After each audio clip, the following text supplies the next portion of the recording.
Okay, well, thank you for having me here this evening, and thank you for everybody online on your computer, on your phone that's elected to attend our heat pump conversation this evening. My name is Michael Atalick. I'm a climate action consultant at Toronto Hydro. In my role there, I essentially help homeowners, residential homeowners, with electrifying their homes and in support of decarbonizing and reducing emissions.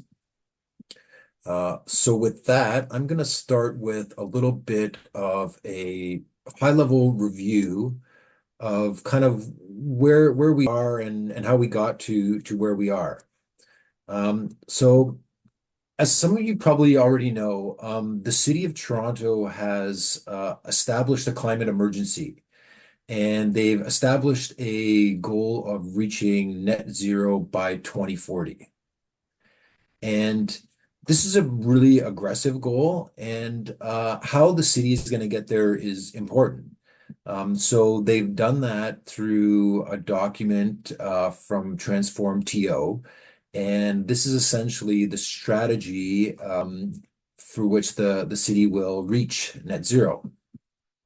Now, in this strategy, they have a breakdown of the citywide emissions, and this is what we're kind of showing here in the middle of the screen, this pie chart.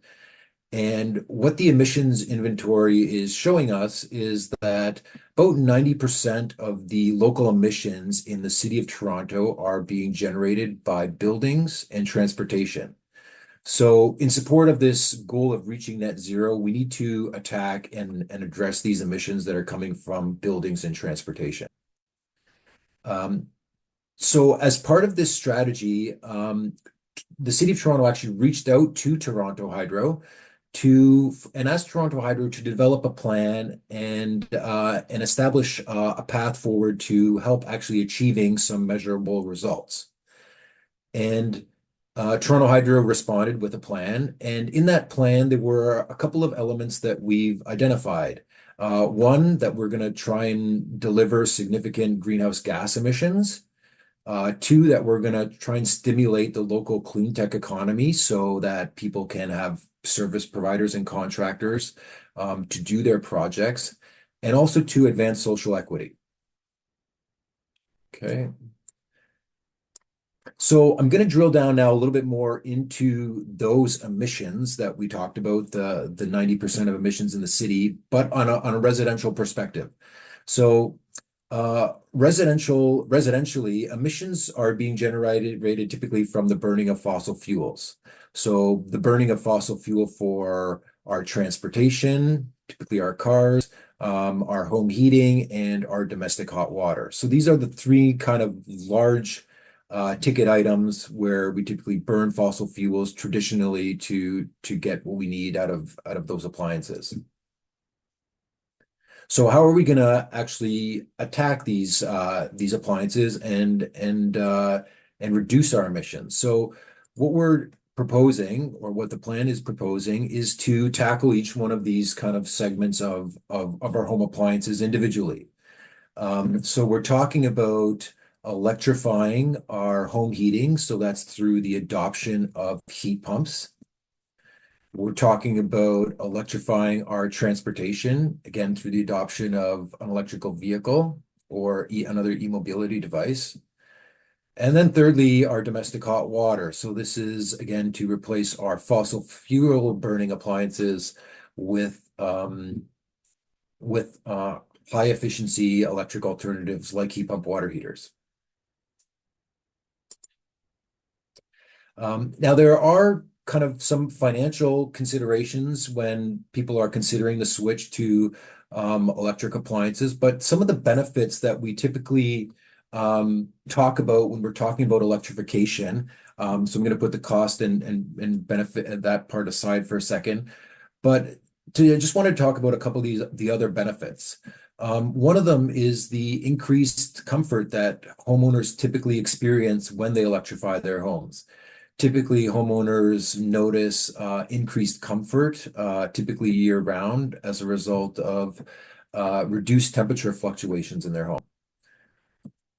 Another element that we typically see is that as a result of eliminating the burning of fossil fuels, the air quality in and around the home is improved. And this is also a benefit to the local community as well, which is, again, something that we're striving to, from Toronto Hydro, one of the things we're striving to engage people and organizations at a community level too. Um, and the other benefit in terms of heat pumps typically is that you can get two appliances in one. So a heat pump can typically do heating and cooling for your home. And provided that they are sized and installed properly, they can meet all of a Torontonians' home heating needs and cooling needs in Ontario.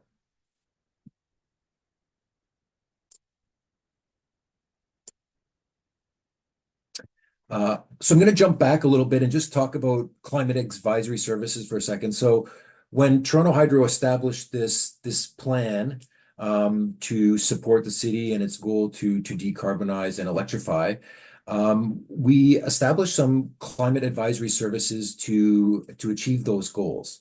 And some of those goals are to make it faster and easier to adopt technologies, particularly energy efficient and electric technologies. As I mentioned before, too, to help clean tech companies grow, so to grow the industry that's supporting homeowners in their electrification projects, and also to support and enable projects themselves. So that's supporting the electrification of buildings, whether it be through a service connection or an upgrade, providing information and data, those types of things.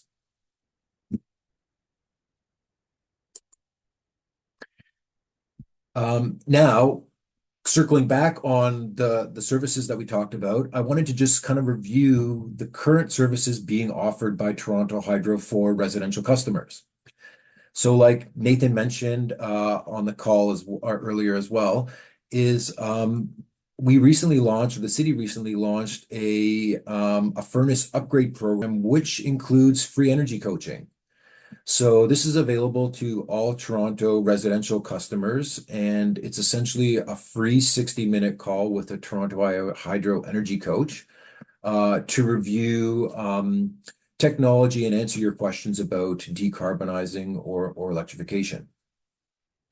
We also have a non-binding estimate process. This is for, again, residential customers that are maybe looking to increase the size of their electrical service. There's a free non-binding process that you can use to get an idea of how much that service upgrade might cost and how long it might take. We're also working to provide information on clean technology solutions, so like these types of webinars and engagements, as well as developing case studies. And I'm going to talk about one in a minute, but we find that case studies are a great way to learn about technology and solutions. We've also made it easier for customers to access and download their historical data, and this can be an important tool along the electrification journey. I talked a little bit about the presence in the community. So another thing that Toronto Hydro does is attending community events like the City of Toronto's Community Environment Days. And again, this is an attempt and an effort to go and engage residents and just make them aware of technologies and alternatives to fossil fuel appliances. We've also established a clean tech network directory. So this is essentially a directory that homeowners can use online. They can search for contractors and consultants and service providers, and they can be confident that they have a level of knowledge and experience.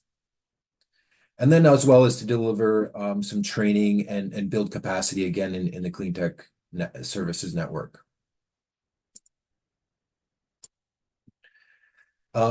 So I just wanted to talk a little bit about the energy coaching because we have a lot of residential customers that are interested in energy coaching. And the energy coaching is an opportunity to get some information from a trusted source like your local utility, and to learn about maybe energy efficient technologies that maybe you weren't previously aware of, or that maybe contractors or service providers aren't volunteering.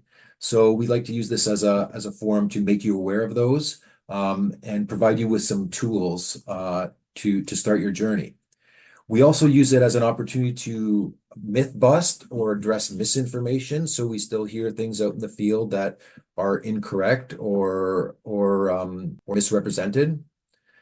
Energy coaching is also a great way to learn about kind of current incentives and financing opportunities, to get it connected with our clean tech directory, and then also to walk through historical data in your peak demand tool. So some of the, just at a high level, some of the kind of myths and misinformation that sometimes comes across in some of these energy coaching sessions are things like heat pumps don't work in Toronto winters. This used to be true decades in the past, but technology has improved drastically, and modern cold climate heat pumps, when sized and installed properly, can actually meet all of a home's heating and cooling needs. We also sometimes hear that the grid is not ready for electrification, when in fact, actually, what we're seeing is that electrification is going to be more determined by how fast people can adopt technologies as opposed to the grid being ready. And then the third is around electrical service upgrades. So sometimes as homeowners start down this journey, they might be getting advice or recommendations that they need to do a service upgrade. And then actually what we find is that most homes in the city can actually electrify on their existing service.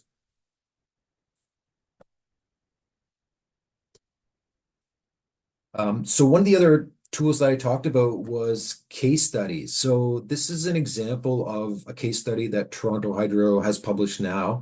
It's actually a local resident that's fully electric. So they no longer have a connection to the natural gas system. They have an air source heat pump, and in this case, it's actually an air to water heat pump. So again, for those air to water homeowners may be interested in looking at this. And these case studies we find are a great way to just learn about what homeowners have done, what the benefits have been, and maybe even what some of the challenges that they endured through their journey.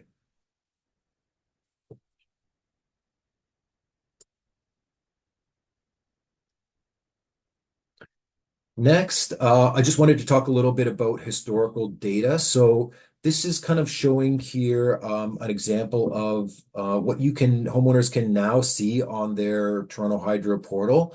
So this is a breakdown of hourly energy usage. So this is a great tool to understand how much power you're using and when. And you can actually download up to 24 months of data. And it kind of looks like this graph here. And this data can be downloaded in two formats. One is a green button version, and the other one is a CSV file, or a comma separated variable file, which is a file that's Excel readable. So if you're interested in kind of doing your own analysis or looking at your own data, I would suggest the CSV file approach. The green button, you need some special software to do. But if you're engaging a contractor or service provider, ask them about if they can read green button, and you can provide them with that data. The nice thing about looking at this hourly historical data is that we can use 1 hour's worth of data to do an amperage calculation. So this is kind of a methodology that's described by the ESA here, and what it's showing is how we convert a kilowatt hour number to an amperage value.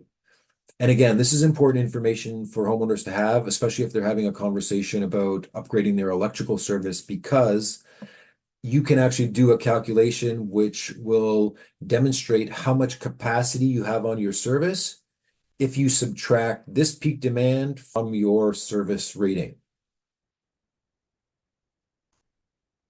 Okay. And again, this is information that's to support electrification. What we suggest to homeowners is have this information available to you when you're having your conversations with your HVAC contractor or your electrician. Next, I'm just going to quickly touch on our clean tech services directory. So again, a list of qualified contractors, service providers, and professionals. Whether you're looking maybe for somebody to do air sealing or auditing or heat pump installations, or even solar, this is a great resource to get connected with qualified local contractors. And lastly, here I've just got a kind of some examples of other things that Toronto Hydro does in the community, so trade shows and community environment days.